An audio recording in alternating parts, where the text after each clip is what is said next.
Hello, everybody. I'm Jabez Flores, and today we have the fantastic Catherine Allen with us today to interview. Now, to start off this interview, um, just by seeing all your drawings, it's amazing. Or your paintings, it's amazing. But I want to know what exactly kind of inspired you to get these. Like, what did it take to do this? Well, they're all inspired from things I see every day in my daily life. Things that are so familiar that I almost don't see them because I pass by them so often. Um, at a certain point, I was trying to decide, if I were to make a painting, what would I paint? And I think that's a big question for anyone who's doing art. Kind of like you can develop all the technical skill you want, but kind of finding a subject is pretty difficult. And I kind of realized over time that my subject was right under my nose. It was all the stuff that I take for granted during the day that I really wanted to kind of laser focus on. So I set a parameter for myself that I would only paint stuff that I see really often. And I've lived here my whole life. I'm 37.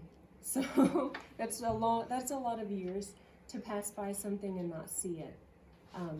So kind of making these paintings is my way of kind of assigning value to my home and kind of by connection to my life.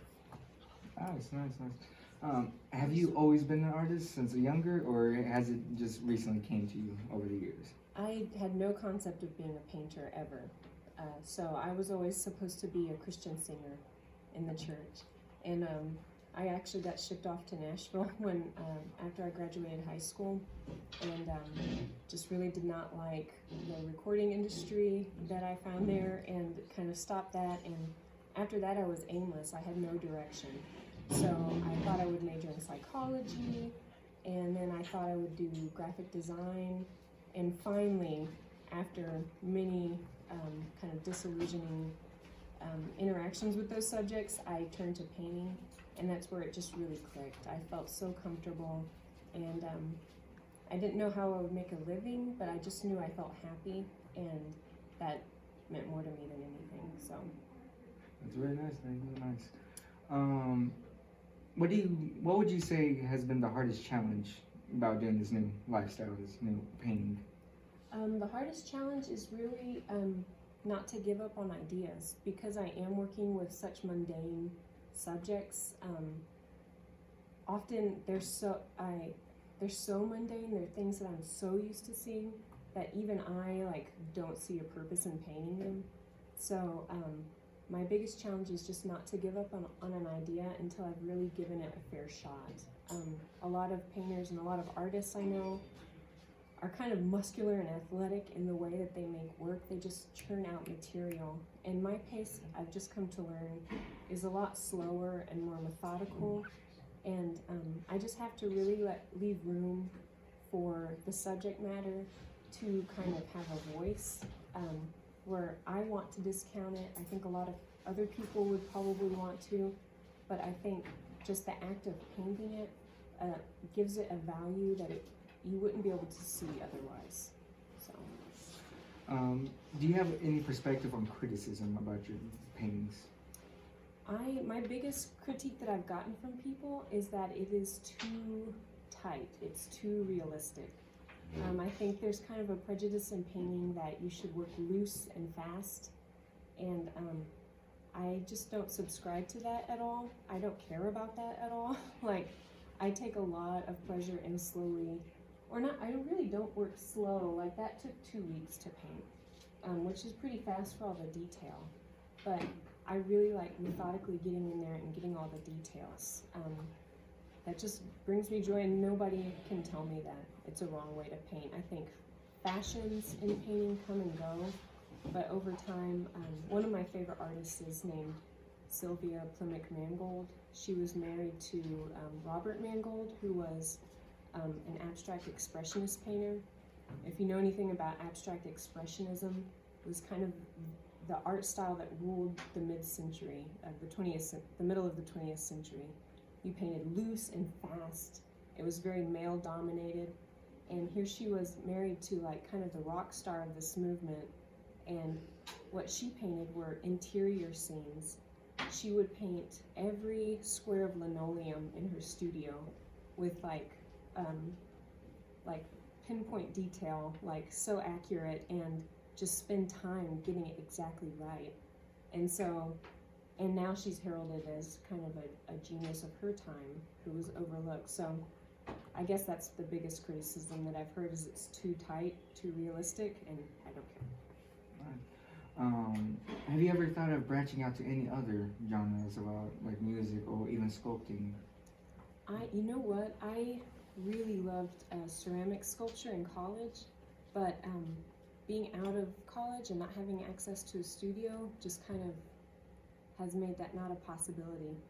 I think I do better with 2D stuff, so there's people like that, but I'm looking at the paper mache going on over here, and in high school we did the paper mache mask thing, and I went to town with paper mache, so if I could start doing paper mache sculpture, I would probably really like it. It seems like leans more toward craft and less toward something that you have to like respect, and I really like kind of normal everyday materials. Do you have any ideas for any of stuff like that? Like, what would you first build? I don't know. Would it be something simple, something chaotic, something big, something small? I've thought about that actually, because I've tried to get myself to imagine what I would do if I wasn't painting, and so far I haven't come up with anything.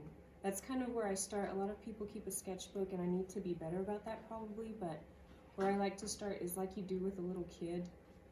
Like, if you were to make a sculpture, what would it be like? And so I'll just kind of think about that for a long period of time, and kind of assemble different ideas.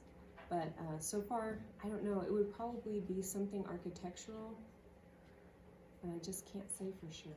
I was a home baker for a long time, for like 5 years, and I made cakes, and I always considered that pretty sculptural. So I even might do something edible. I don't know. Have you ever thought of doing, let's see, actually, have you ever thought of doing other things than just buildings and nature? When I started, I had quit painting and started back again in 2016, and one of my big deals was, before I even started, I wanted to give myself a limited range of things to work from, to a limited scope of what I would paint, because I've always done better with fewer options. I can get more creative when I really limit myself, I guess. Have you ever worked with like a limited palette where you'll only give yourself like maybe like red and blue to make a picture? Yes, and it's difficult. It's difficult, but it forces you to come up with solutions and get pretty creative. And I always do like a lot better when my mind's not like going crazy trying to think, well, should I start doing portraits in with these, or I don't know what else. Should I paint some like historical happening or something? It just helps me stay focused and come up with more creative solutions when whatever I'm feeling, whatever I'm going through, it all goes through the filter of landscape and architecture. So. Very nice. You're kind of considered pretty much like a newer version of art, would you say? I try to focus on contemporary subjects, yeah. Well, what is your point of view of like new artists, like seeing people now and their new work? There's a lot of stuff I really, really like, and a lot that makes me roll my eyes, but I think that's the case no matter what you do. And one good thing about, I quit painting for 5 years and I was a cake lady, which was really creative, and actually I consider it art as much as anything, because it put me in contact with regular people, and it let me know at a ground level like what people value, and which I think is really important. One of the good things, though, I think about stepping away from it was that it expanded my range of appreciation for all things artistic and creative. So even today I was just thinking of some people doing some art with tumbleweeds locally, kind of close to us here in West Texas. And I was just realizing that their work really annoys me. And then I realized that every time I've been annoyed with someone's work, it's actually been a clue for me to look closer into it and just kind of educate myself on what's going on. And that really helps broaden my perspective and my palette for art, because if it annoys me, that's my clue that I might actually like it.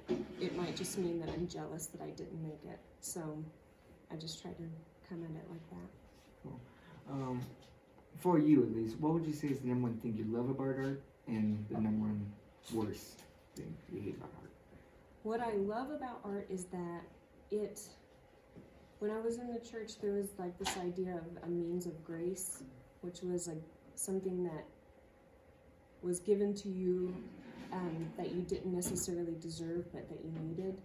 And grace presented itself to people as whatever they needed it to look like. Maybe 3 people are having a bad day, and grace to each one looks different. To one, it looks like a good lunch.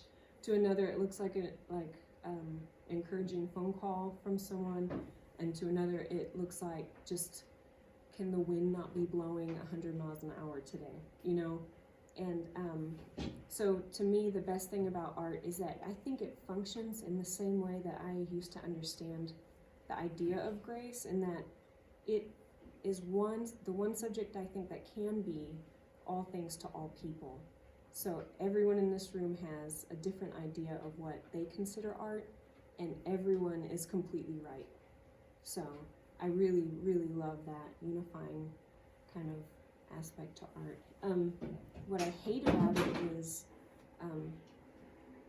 just what I've experienced of, and this is true of anything once you get deep into it, sometimes you come in contact with people who are driven by insecurity, and it causes them to be incredibly combative. And so, like, you guys are in high school. In reality, you're out of junior high, but if you continue on with anything, including art, you can find yourself in situations that feel pretty juvenile in terms of the bullying that can go on and stuff like that. So, but it is just something to know, that just know your strengths and be confident in them, no matter what anyone tells you, and while also trying to remain flexible and open to critique. So. Have you ever thought of helping other artists? And if not, or if so, is there any particular way you want to help them out? I have learned that there's very little I can do to help anyone. Like I don't have any secret wisdom or anything. I just keep making mistakes and try to fix them, basically, in my own work. But I think the most helpful thing that I thought, I'm teaching preschool now, and I'm doing that instead of teaching art, because for me, art is one puzzle piece in my life. It's not the whole, it's not my everything the way it used to be, because my end goal at this point is just to have a happy life that I consider good. And art is a big piece of that, but it is not everything. So I guess the biggest way I could think to help artists is just to help, like, my preschool students to develop as happy, just people, well-rounded people, and to let them know that they are valued and loved and that they have a voice. And art can play a big role in that. So. Cool. Have you ever listened to music while doing this art, or do you just keep it silent? No, I listen to everything. I listen to all kinds of music, but I can never remember who I like.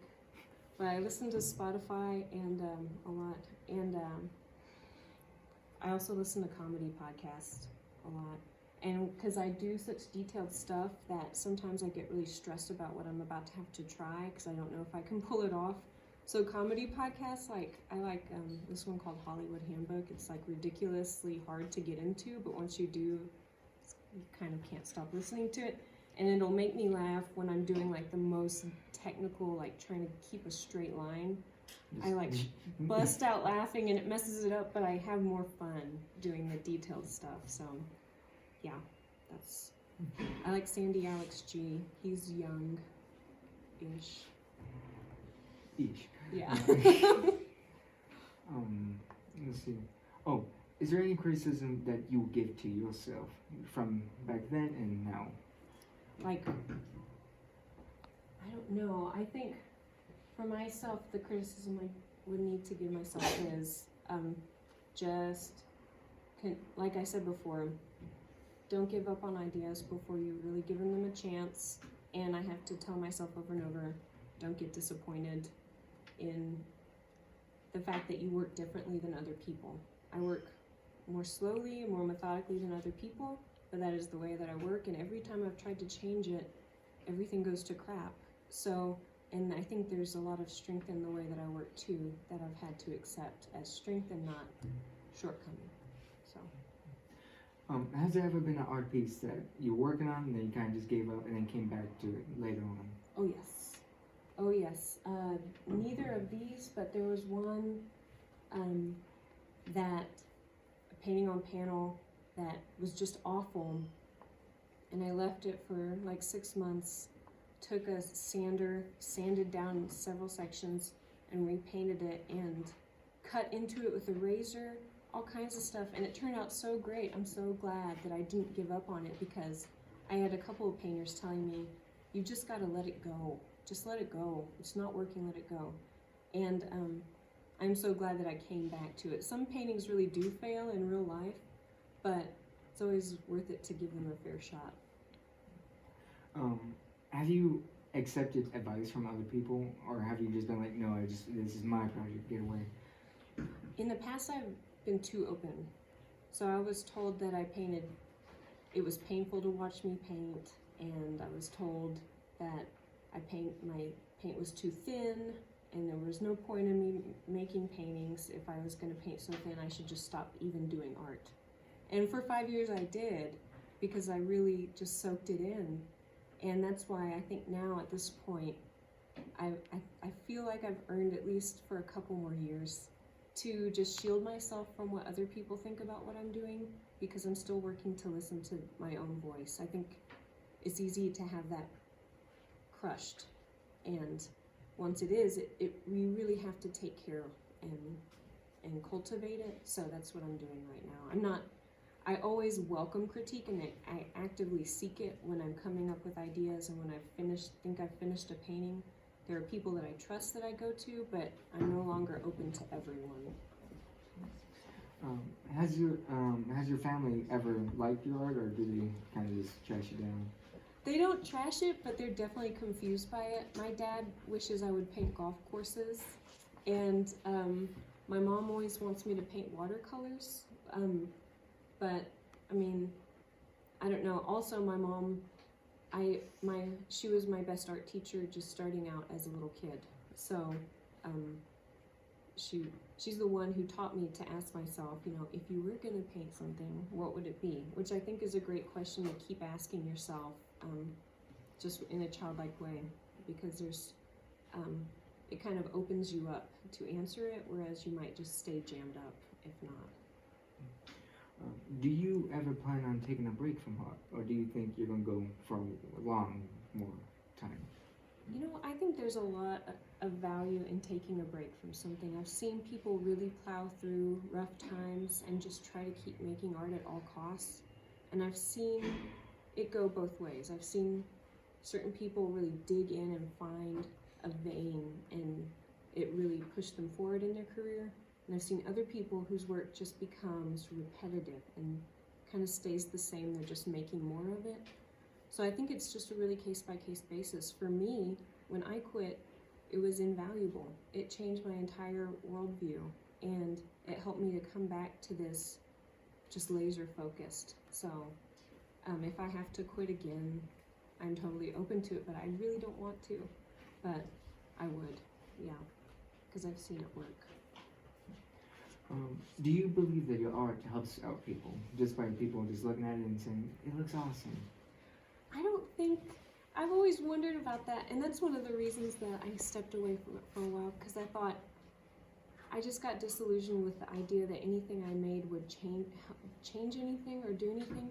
For me, I've come back to it feeling like I needed to make it.